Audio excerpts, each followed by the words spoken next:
If you were the baby buffalo at the Elmwood Park Zoo, maybe it would have gone something like this. You wake up, you have breakfast, compliments of mother's milk. You moosey on over to the lean-to surprise. A strange new animal in there, bigger than you, but a lot smaller than Mom. Hair, but only on top of its head, sitting in the straw, munching on a carrot like Mom does. Every morning, same thing. You get to accept it. Some mornings you forget Mom's milk and head right on over to lean-to. The creature offers you a carrot, but all you know how to deal with is milk. You nuzzle the few funny-smelling, hairy-headed animal. It nuzzles you back. Mom doesn't seem to mind. After the nuzzling, the stranger climbs over the fence and goes away, not to return until that night. Only one morning, the stranger falls from the fence and lies on the ground on the other side. It doesn't move. You try to poke your nose through the chain links, but you can't reach. You can only watch. Only watch.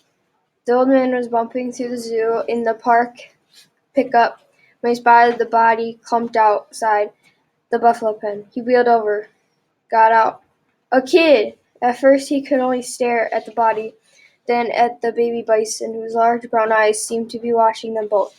The mother came lumbering over, nodding as if to confirm a kid. The kid looked terrible. His clothes were scrapes, rags. Wherever his body showed through, it was bony and dirty and scratched. The two bison started staring, seemed to say, "Well, do something." The old man gathered his own bones and muscles as best he could and managed to hoist the kid up and get him into the pickup. He laid him on the seat, bent his legs so he could close the door. He knew he should take the kid straight to the hospital or a doctor, someplace official, someplace right. But the pickup was sort of steered itself back to the band shell, and there was lunging the kid into the baseball equipment room. The season was over by now. The army green burlap bags still stood ready for the next to call. Play ball. He yanked out a couple of chest protectors and laid the kid down, careful with his head. At least he was breathing. Though it wasn't cold, it seemed as if the kid ought to be covered, so the man took his winter work jacket off the hood and laid that over him. Then he waited and watched with trembling, dusty fingers.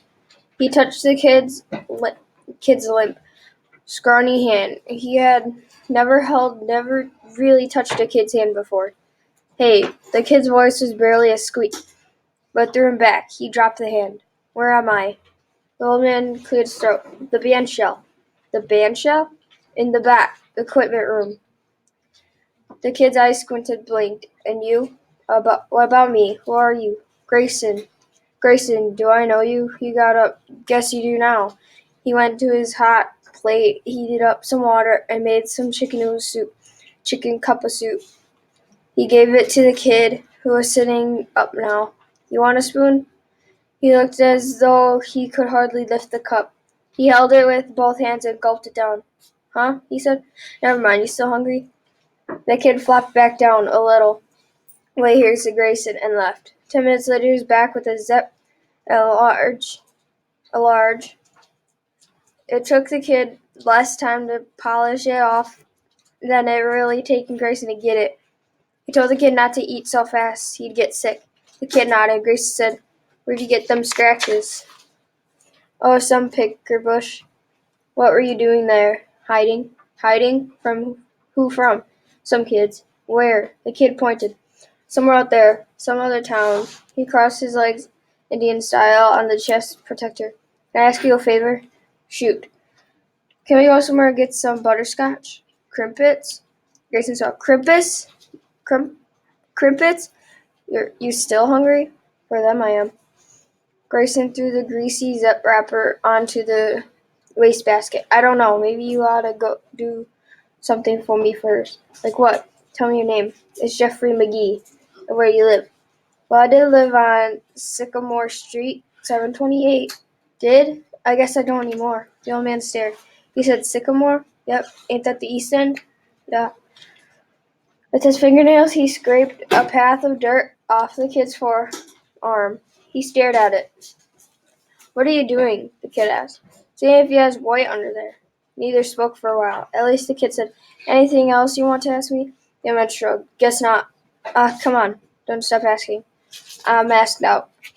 "How about the zoo, huh? Don't you want to know what I was doing in the zoo at the buffalo pen?" The old man sighed. "Okay, what?" "I was living there." "With the buffaloes?" "Yep, with the buffaloes." "You like buffaloes?" "It was dark when I got there. I thought it was the deer pen. They switched the deer and the buffaloes around last month." "Okay with me. I got along better with the buffaloes anyway." "Well, I'll tell you one thing," the old man sniffed. "You sure do smell like one." The kid laughed. They both laughed. When they finally calmed down, the kid said, "Any chance of those crimpets now?" Grayson reached for the pickup keys. "Let's go." Okay. Thank you.